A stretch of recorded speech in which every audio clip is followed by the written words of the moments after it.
doing on this Tuesday? A fantastic Tuesday here in the great state of Wisconsin. This is Wisconsin Sports on the Go with Trage. I'm your host, Trage, and well, I told you we would talk Packers draft today. So we're going to be talking about the Packers draft, but I got to talk about that. Whatever it was we saw last night for an ending to the Brewer game. A terrible game all the way around by Milwaukee, so I'm not going to dive too deep into it. I don't want to talk about it too much because we have a lot to get into with the NFL draft, but I mean, just to start it out. Watching that game last night, I fell asleep. I'm going to be honest with you. I mean, worked all day, came home. I was, getting ready for the show. And then I was watching that Brewer game, and well, it was, pretty boring, to be honest with you. So about the seventh inning, I dozed a little bit. And I woke back up, eighth inning. I didn't doze for that long, but I dozed off a little bit there. Woke back up, bottom of the eighth inning there, went to the ninth, and the Brewers, Sal got it going for the Brewers there in that bottom half of the ninth, doubles, and then we saw Adames walk, the double steal. Well, that all happened. Now there's an out in the inning. Bauer's coming to the plate. Okay, here we go. Drop third strike. Ball gets by the catcher. Wild pitch. Ball gets by the catcher.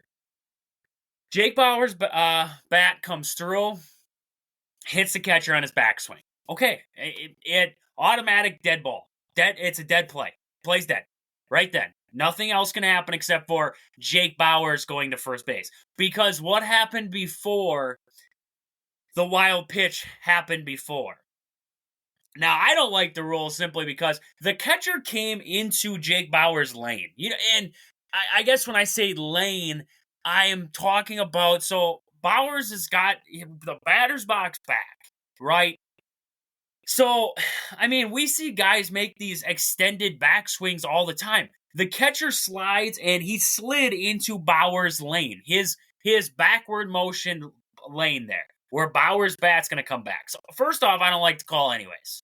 He came, if the catcher would have stood up and ran across trying to catch this ball behind Bauers, and Bauers' backswing hits him, I get you want to call it a dead ball, but at the same time, I'm like, it's going to happen. What are you supposed to do as a batter then? You're kind of limiting what the batter can do. Okay. But beyond that, so the ball gets by before the backwards contact happens. So Bauers, that's a drop third strike. Bauers should be able to run to first, which he did. He made it there uncontested.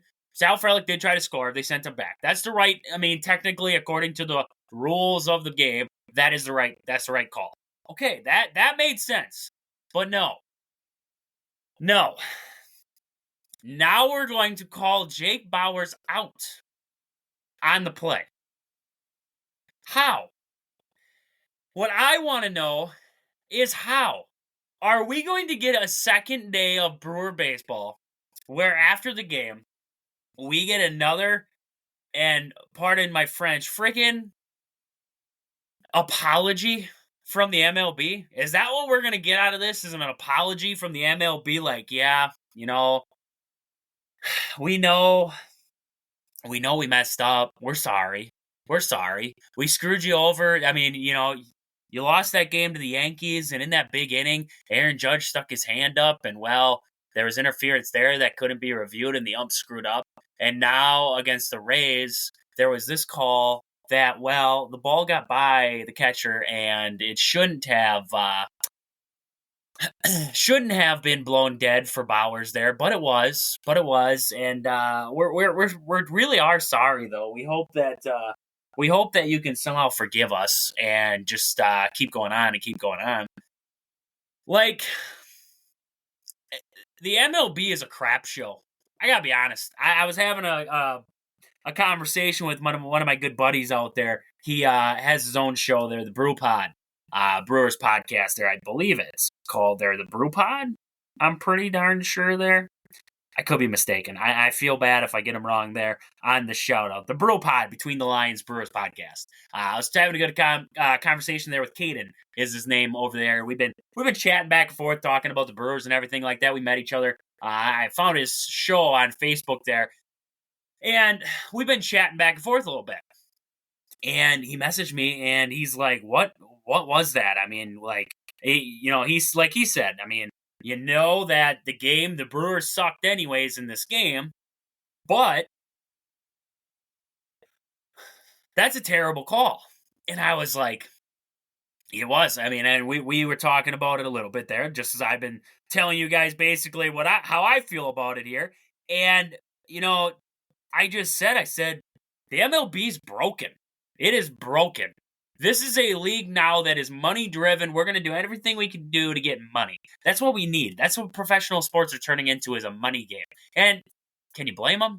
Are we going to sit here and tell each other that we're just going to boycott and everything like that? No, we're not going to. That's just how it is. We're not going to do it. But, I mean, it's money-driven games now where it's like, you look at the NBA. They complain how the game is played. Well, force some of your rules, right? Force some of your rules. Maybe the game wouldn't be played like that. The NFL. How the hell are you supposed to tackle anybody anymore? I have no idea. I have absolutely no idea, except for I believe it's still legal to hit them in the midsection. Believe that in the gut area. I believe that's still legal. Every other form of tackling, I'm pretty sure, is out the door at this point. So, look at the NFL. How are you supposed to play that game anymore? Look at baseball now. We can review everything except for balls and strikes, foul or fair on the infield, and interferences. Apparently, we cannot review of interference. Why would that be the one call we cannot make is a freaking interference call? We see how many times throughout games, base runner interference or catcher interference or whatever it is. We see all these. Why can't we review it? Why can't we go to the board and say, if you want to use your challenge at an interference, be my guest? Why can't we? I don't get it. Same thing in this situation. Why in the hell can we not call somebody, these umpires, why can't they call somebody and say, hey, dude, what does the rules say? Right? Because, I mean, you have all these rule experts out there who have all these rules in the back of their mind. They have the rule book sitting in front of them. Why can't we call somebody who has these rules in front of them? Why do we have numbnuts and Dippy behind home plate, numbnuts, last night? Because that's all I can think when I'm looking at his face there is numbnuts. I just want to I don't know if he was trying to run a wood chipper or what he was doing out there with the safety glasses on, right? Probably prescription or whatever, but look like safety glasses. I mean, I wear those same style ones when I'm out there on the job site and I'm trying not to get metal shavings in my eyeballs. Like, that's what he's wearing out there. So he's trying to run a wood chipper out there. These umpires don't have a freaking clue what they're looking at anymore. I mean, I'm so heated right now. I got something going on in my throat there.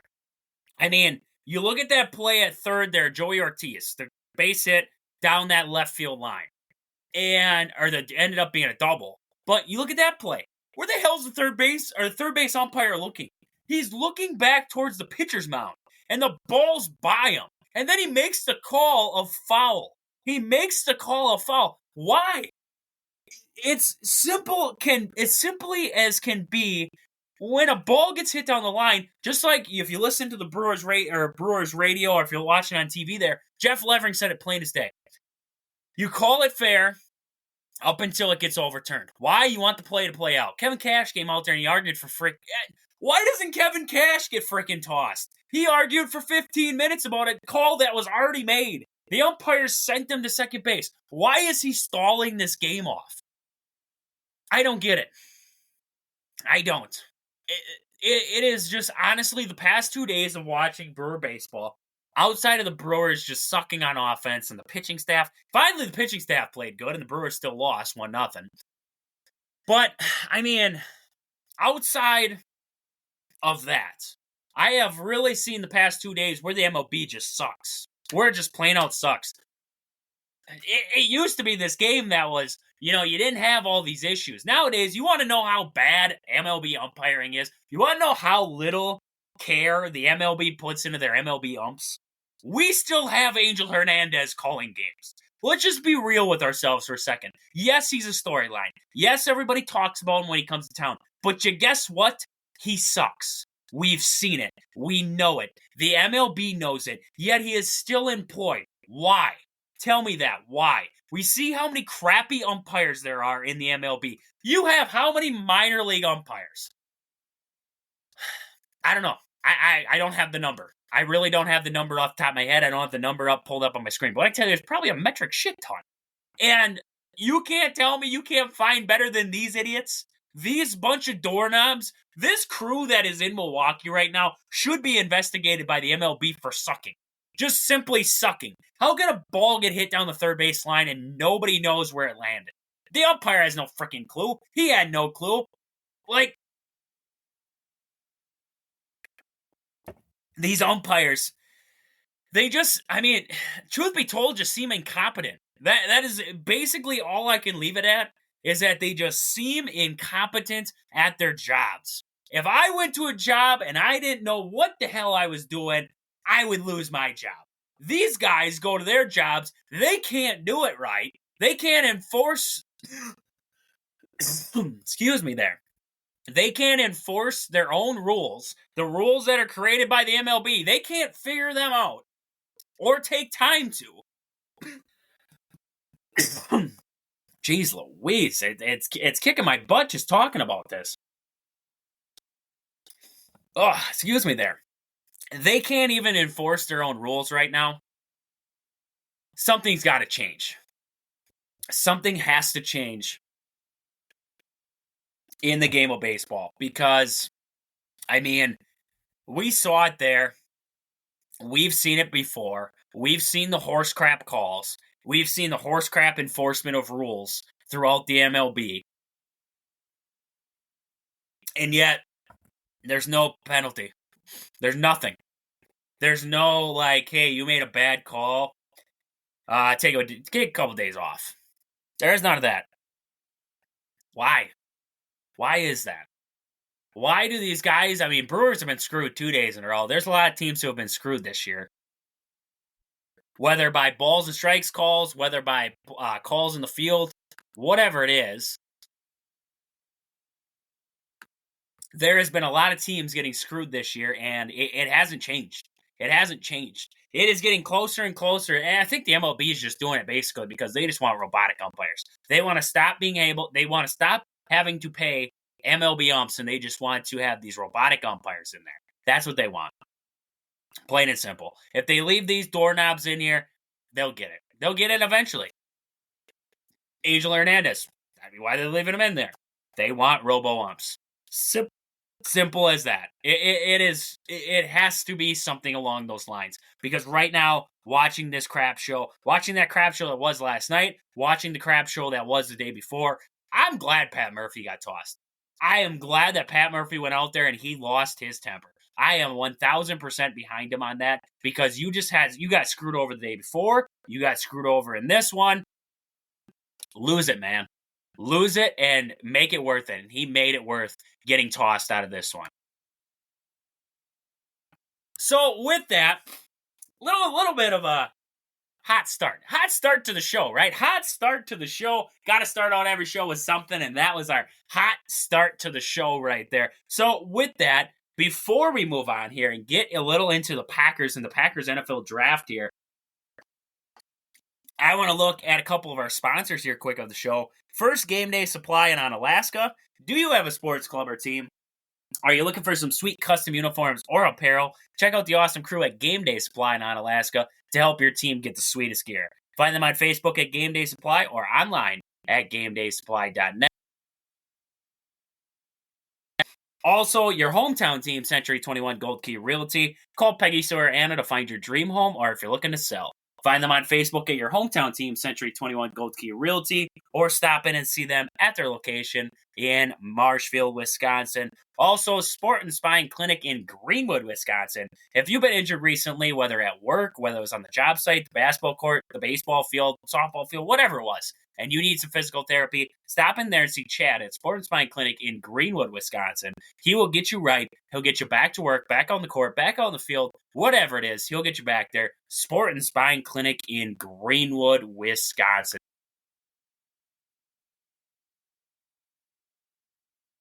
So with that, with that, getting off, hot start to this Tuesday here, and I'm loving it. I'm loving it. You got to get a little heated every once in a while, and well, that got me hot last night. I told you, I woke up from a nap, and I woke up and I was in fighting mood. I was in that fighting mood, right? You ever had that? You just wake up and you're just like, son of a gun, I could fight a bear right now. Probably wouldn't win, but I could fight a bear right now.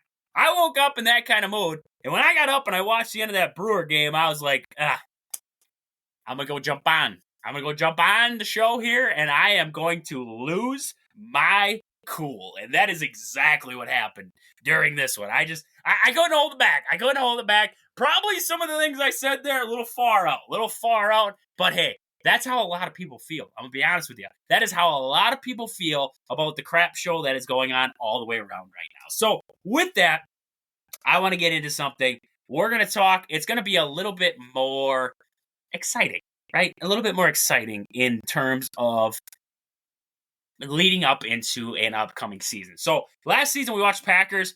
Second half of the year they really started cooking, made it all the way into the NFL or NFC divisional round there. I mean, should have probably made it to the NFC Championship game, but blew the lead against the San Francisco 49ers. The rest is history, right? So now we're in an off season. It's adding on, right?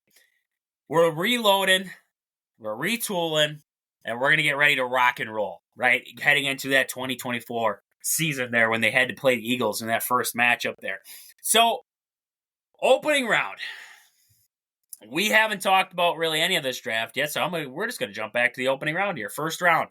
I mean, we watched the draft, and we're watching it unfold, and it's like, Cooper DeJean hasn't been drafted. And then we got all the way to 25. And the Packers were on the clock. And I was like, put it to the bank. Cooper DeJean is a Green Bay Packer, right? We listened to Goody talk before. It was like, this is the guy he wants in the secondary for Green Bay. Well, he surprised the crap out of me. Because he did not take Cooper DeJean. I really did think he'd take him. I'm going to be honest with you. I was like, this is a no-brainer, and apparently there's a lot more brains to the operation than I thought, because Goody, he jumps on a need, right? The Packers needed a tackle. They needed some offensive line help. I'm not going to say that the pick was... it's unproven, right? Every time you go into an NFL draft, it seems like everybody gets irritated by a pick that's made, right? Especially early on. We talk about the Packers making that pick of Rashawn Gary. There was people who were irate. They're like, yeah, he's an idiot. Why would he pick Rashawn Gary in this spot? Like, that's the dumbest thing he could ever do. Jordan Love's a prime example. Stupid. That was me. What? Why did we pick this guy here? We got so many options behind him here, right? And we jump on this Jordan Love bandwagon. Whoa. I mean, that was me. I'll be honest with you. That was me. It seemed like it worked out. So Goodikins has this whole scheme to him, right? He didn't, like, I heard today, I can't remember if it was a caller in on the Bill Michaels show or where I heard it, but some guy said, he's like, he didn't go off Mel Kiper's board. He didn't go off of this guy's board. He said he went off of the Packers board. And, that's what he did in this one. Jordan Morgan, first-round pick, 25th pick, offensive tackle coming out of Arizona there. Heading into Green Bay, 6'5", 311 pounds. And for a 6'5" dude who's 311 pounds, this guy has got some agility, and he's got the ability to get outside the numbers and be able to pick up blocks up the field. I was watching a little bit of his highlight tape there, and I saw a highlight of him on a screenplay, getting out and getting a lead block there. And this guy has got he's got some agility. He's got the ability to get out in that open field and make some key blocks for this Packers team. Now, will he stay at the guard or on that tackle position? I don't know, simply because he is a shorter-armed guy. A lot of tackles, they like to see tackles having longer arms, being able to reach outside the body a little bit more. Maybe he slides into a guard spot, but this guy has got some speed. And he's got the ability to move around. And I watched him there was a highlight that I saw of him. There was a blitz coming on his left side. I believe it was a linebacker coming in hot off of that left side, and he picked him up deep in the backfield and actually knocked him off his route, gave his quarterback time to make a key throw there in that game. So watching the stuff of Jordan Morgan, if he's healthy, I mean, everybody was worried about his injury in the past and everything like that. If he's healthy and this guy's ready to rock and roll, he could be a force to be reckoned with. And with that body frame already and his skill set, he could make an instant impact with the Green Bay Packers on the offensive line. So I personally am not, there's a lot of people who hate that pick by Green Bay. I am not completely sold that is not going to be a solid one and may benefit them early on here in this upcoming season. So after that first round pick, the Packers moved into that second round. And the door was still open. At number 41, Green Bay still had the opportunity to get up in the draft and possibly get Cooper DeJean yet. They said, let's trade it away. They dumped it to the Saints. The Saints ended up with Kool-Aid McKinstry, another guy that we were looking at as Packer fans as a potential guy to come to Green Bay, and they traded all the way back to 45. And at that 45 spot, they picked up Edrin Cooper there, the top linebacker in the entire draft there. He is a very good run defender, led the SEC with 17 tackles for loss in 2023.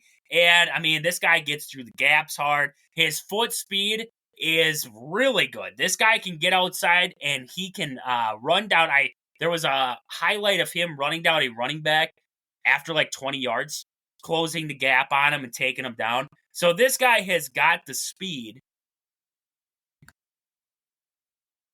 I was just watching his highlight tape here, and I mean, you watch this guy in the open field, making tackles at the line, getting into that backfield. Watching a lot of these highlights here that I'm seeing on the screen right now, this guy is, in the backfield. He is making tackles on some of these receivers, on these running backs, whatever it is, whoever he's lined up on, and getting into the backfield and taking down the quarterback, too. This guy is all over the place, reading plays. I seen one here with Milroe. Milroe tried to get outside on him. He was a little QB spy in that situation, and Cooper took him down in the backfield there. So just to tell about his explosive speed there, because Milroe for Alabama, their quarterback, he had some decent speed there. And this guy, he gets after you. And that led into that next pick in that second round for Green Bay, that 58th pick in the draft there. And this guy, he's another guy. He is another guy who gets after you there. Jvn Bullard, 5'11", 198 pounds out of Georgia, a safety there. He's a versatile safety, but, his biggest thing is he's got a burst to him like no other, and he loves undercutting routes and playing on the line. This guy is a big hitter. I'm talking, this guy is going to lay the boom on you, and you can see it. You look this guy up, you watch some of his highlight tapes all over the place, and this guy has got some speed to him. You look at this, I'm watching this player from the 2023 playoff there, undercutting a route there and getting an interception. This guy is a ball hawk. He's going to be all over the place, kind of like an underrated version of Cooper DeJean. I'm watching a play now of him taking down a running back there in the backfield and just beating him to the outside, but he lays the boom. He is a safety who is not afraid to put his body out there and lay the boom on you, and that is something Green Bay needs in this new defensive style that they want to play. A linebacker who they can use in different packages to get after some of these quarterbacks that are trying to break the pocket, whatever it is there. Also, you can scheme them up there to send them on a rush, whatever you got to do there. This guy is a dangerous man there at the safety position. I love that pick from Green Bay in the second round there. And then that leads us into the third round. That leads us back into that third round there, where the Packers, they were, I believe, near the end of it. in that third round, that 91st pick in the NFL draft there. They ended up getting the linebacker out of Missouri there, Tyron Hopper out of Missouri there, 13th ranked linebacker there, 191st overall there in the league. And I mean, he's not a huge inside linebacker there. He's about 6'2", 231 pounds there, and he's good at getting downhill and getting between the tackles, though. He's quick. He's quick. He can get in between the tackles. He's going to be a good gap guy for you there, and he's going to disrupt plays in the backfield, right? He's got that ability, that speed threat to him, that he can chase down guys in that backfield there. And, you know, with the loss of Devondre Campbell there, you're going to have pieces you're adding in like Edrin Cooper, but this is a guy who could also fill in at times for you.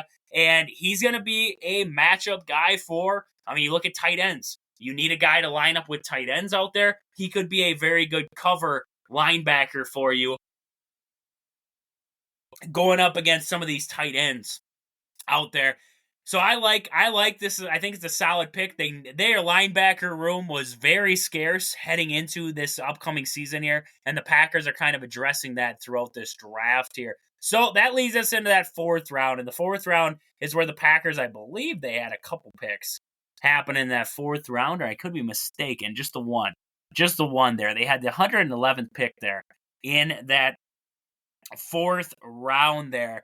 And they got Evan Williams out of Oregon there. And you look at Evan Williams there. And, you know, I missed a solid pick. That is my mistake. There. In that third round, the Packers did get, I went to 91st right away. I didn't even jump backwards there to that pick at 88 there. And that was the running back out of USC. That was Marshawn Lloyd there. Completely blanked me. I was cross-referencing my list because I was like, I believe I missed somebody. And that was the running back out of USC there, Marshawn Lloyd. And he's coming in 5'9", 220. But this guy has got some speed to him. I mean, when he stayed healthy, you could have arguably said he might have been the best running back in this draft here. I mean, look at him, his acceleration, getting around the corners there, and also having the ability to find holes in the defense there. He is an all-around great running back there, has the ability to bounce outside there, and also shift through the traffic up the middle there. But this guy has got some speed to him. And in the open field, the athleticism, I mean, one of his main highlights he had from back in, I believe, the 2020 season was him hurdling a guy in the open field there. I mean, you talk about athleticism. This guy's got the athleticism. He's got the ability to read a defense and also change direction on a dime. This guy is going to be a force to be reckoned with Green Bay. Adding him in there with a backfield of A.J. Dillon and also having Josh Jacobs already, he is going to be set up in a prime spot to produce for the Green Bay Packers there and possibly develop into a number one back for Green Bay down the road. I mean, you're talking about Josh Jacobs here right away, but this is a guy who has the ability to develop into something good for the Green Bay Packers moving forward. So with that, I got through the 3 rounds there.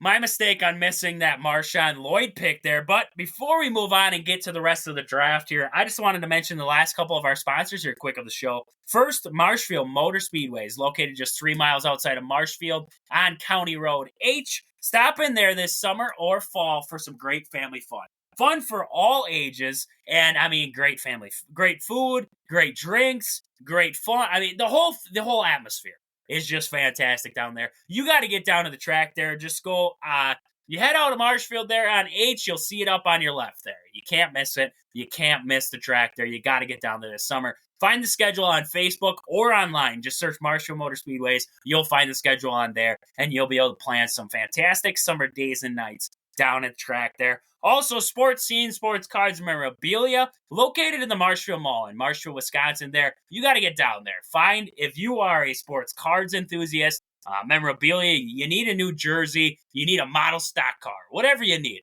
Al has it all. So stop in there. Sports Scene in Marshfield, Wisconsin. And also Pittsville Farm and Home Center in Pittsville, Wisconsin there. I mean, spring is here. We know spring's here. It's been a little rainy, but you got to get down there. They have it all. They got seeds for your garden. They have fertilizers. They have lawn garden care supplies. They have building supplies. Not wood, not any of the crazy stuff, but you need a Milwaukee drill. You need any of that kind of stuff. They got it down there at the store. So get down there. Pittsville Farm and Home Center in Pittsville, Wisconsin. But with that, we made it to round 4. I was there already, but I had to go back and talk about Marshawn Lloyd there. So we talk about now, we have Evan Williams there with that 111th pick, the safety out of Oregon. This came from the New York Jets trade.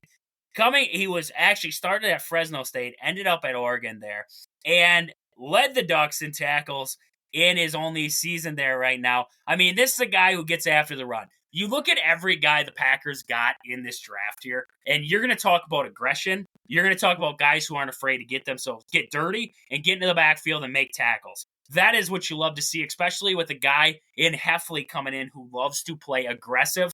This is a team that is going to play aggressive right with them there. So I love what the Packers did in this draft. Evan Williams coming into Green Bay out of Oregon, playing at a pretty good program there in Oregon. And, I mean, we're talking about a guy who had a 4.56 40-yard dash there at his pro day. Now, you're talking to a guy who ran, I think I ran like a 5. I think I ran like a 5 one time, but I think I cheated the system. But either way, I mean, 4.5 is pretty darn fast to me. And this is a pretty big guy, 5'11", 200 pounds there coming out of Oregon. And this is a guy who is going to be a force. And, I mean, just talking about, we talked about there before, the safety and Jvn Bullard there coming out of Georgia. This is the same style guy. This is a guy who loves, I mean, he's a ball hawk. He undercuts routes like it's his job. I mean, it is his job, but this is a guy who is going to be a force to be reckoned with Green Bay at some point here. The safety room, they needed some, you could always use extra help out there, right? And this is a guy, I mean, you watch his highlight tape there, had a couple of good plays against USC there, sacking Caleb Williams in the backfield. And then also, I mean, had another sack there against Utah in his game against Utah there, a couple of good plays against Utah. So this is a guy who's going to be a disruptor. You can send him on a blitz. You can drop him back into coverage, and you're not going to lose anything out of this guy. Evan Williams is a fantastic safety coming out of Oregon there. So that leads us into the 2 picks in round 5 for the Green Bay Packers. They had 2 picks in that round. It looks like they had the 163rd pick there. That was from the Buffalo Bills, is where they drafted that one. They got Jacob Monk, the center out of Duke. This is a guy, I mean, he is a traditional center. That is the only spot he plays. He plays center, and he has got some speed to him there. I mean, Monk, he can get off the ball. He gets off the ball quick, and he's got, I mean, you want initial pop, this guy gives you initial pop. 6'3", 308 pounds of pure man coming at you there. And, I mean, all around, you know, you look at Duke and you say, I've never trusted guys coming out of these kind of schools. I mean, that's a basketball place, right? I mean, they're not known for their football guys, but he's a guy who can get to the next level. He can he's going to get to that linebackers, and he's going to be able to read them. He's better in pass covers than what he's going to be in run, but he's got enough tools in his toolbox that I believe he can develop into being that guy. Now, is he going to be that guy right off the bat for Green Bay? I don't think so. But you look at this guy, he's a solid pass, like I said, solid pass blocker, and he's going to be able to anchor down the middle of the offense. He's going to be able to anchor it. I really do think he can. I'm not opposed to this pick. Now, looking at him at Duke, they did move him out to the guard spot a little bit there, and he did make some solid plays out there, but, I mean, he's a center. He's a center by trade. And where the Packers choose to use him, now knowing that he has that versatility, the ability to possibly be on the outside for you at that guard spot, not a bad dealio there, but this is a solid pickup by Green Bay. They need offensive line help. They found a guy who can possibly kick out to a guard spot if needed down the road. So that led into what I thought was one of the better picks in the draft by Green Bay. And this was at the 169th spot there. Keaton Oladapo there out of Oregon State. 6'2", 216 pounds. And this guy, I mean, we talk about safeties with good size. I mean, we're talking about a guy with some long arms and some decent speed to him there. But we're talking about a guy who you can line him up on tight ends. You're going to be able to line this guy up on tight ends and be able to get away with it. You're going to be able to do a lot of things with Oladapo that you look at these other linebackers like Bullard and like we talked about there with Evan Williams. This is a guy in Oladapo with, he's got the ability to be a high grade safety for you there. Now, will he be an all-pro? Maybe not. But I think this is a guy who he's going to be a force to be reckoned with in that secondary for Green Bay. He gets into the backfield. He makes some high-level plays. I believe he had one against Caleb Williams where he came off that left side on a blitz there and ran down Caleb Williams in the backfield, and he's got a couple of forced fumbles. I mean, this guy is all around a great defender, and he is you look at, like I said before, with a lot of these players that Green Bay has gotten in this draft here, or that they got in this draft here, and all aggressive, all great tackling players, and something that Green Bay is going to need here moving forward in Heffley's defense. So this is just another piece to the puzzle, right? This is another piece to the puzzle that I believe Green Bay really needed, was another aggressive safety, another aggressive secondary guy to bring into this team. And that's what they got here with Oladapo there. I mean, looking at him, I'm watching this highlight tape here. And I'm just on the ESPN. They just show some of the better highlights that they had there on their draft profiles. But you watch this guy, and after he gets into the backfield, he's covering this running back here. Blows up the play in the backfield there. He's on the tight end, undercuts the route for a pick there. He had that sack against Caleb Williams like I was talking about. This is a solid ad by Green Bay, and it might have been a steal of a pick there in the 5th round. The 9th ranked overall safety in the entire draft. This is a solid pickup by the Green Bay Packers there. And that moves us off into the 6th round, where the Packers did get the offensive tackle out of Georgia State. We saw this guy, if you watch the Badgers there, the Badgers did get to see Georgia State, so we saw this guy a little bit there. 6'6", 323 pounds that is a big man. That is a big man coming at you there out of Georgia State. Played a little bit of left tackle, right tackle, and left guard. He's a versatile guy, and he's a good run blocker there, and he can play with an edge. I mean, this is a guy who's got some long arms, and he's quick in getting into pass protection. So he's an all-around great run block and pass blocking tackle. Can play a little bit of guard. Versatility. That's what we kept hearing from Gutekunst, is he wants some versatility out of his offensive lineman, and that's what he's getting in another one there in Travis Glover there coming out of Georgia State. So that leads us into the 7th round. This is where, we were going to figure out who Mr. Irrelevant is there. Jalen Key out of Alabama. Jalen Key ended up being Mr. Irrelevant, safety out of Alabama. That could be a solid pick. I mean, he went to Alabama, so he's got something behind him.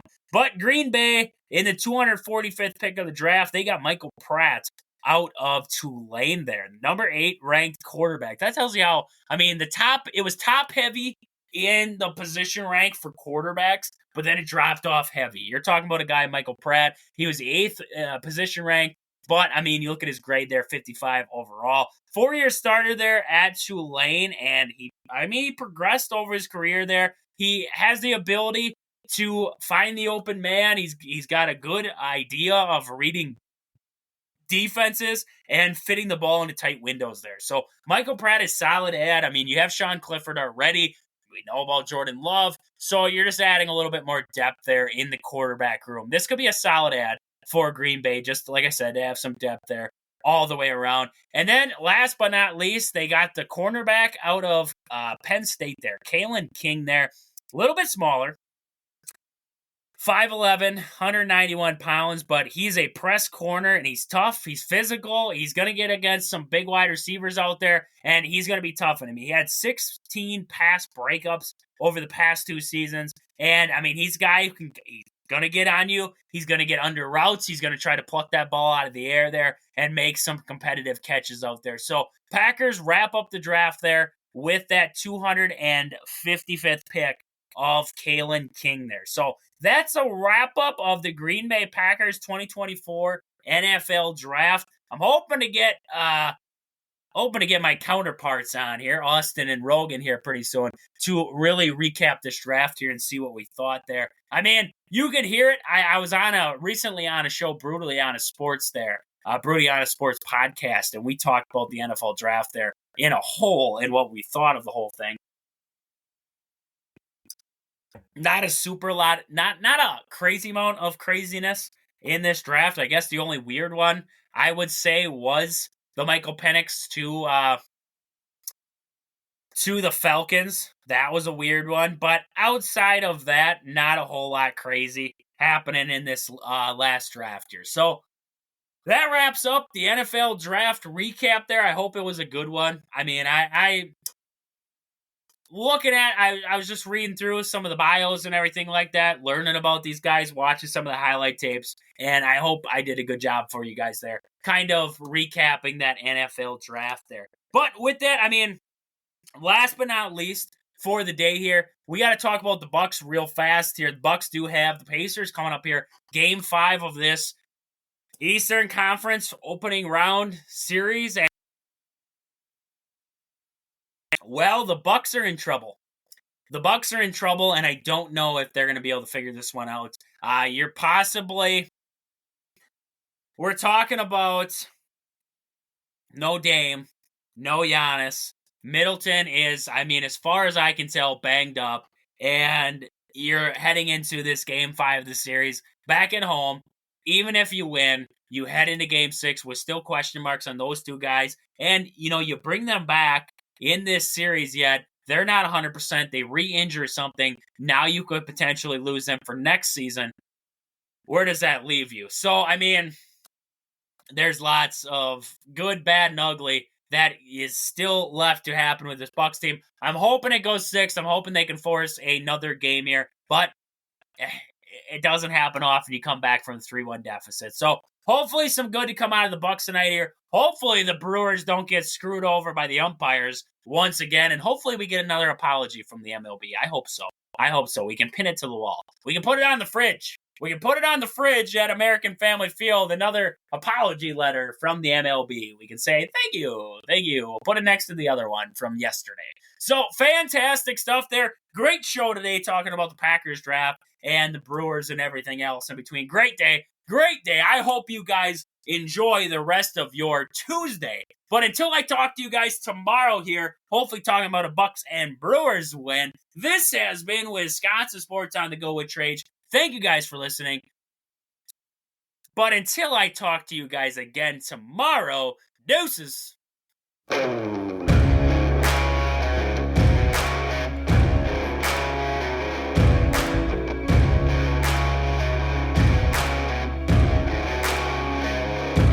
Yeah, oh my Lord, watch me sway. Darkness falls and we all pray, hoping for the light of day. Down to the river, I have held the devil's hand, felt the weight of my own sin, burdened by the heart of man. Down to the river, down to the river.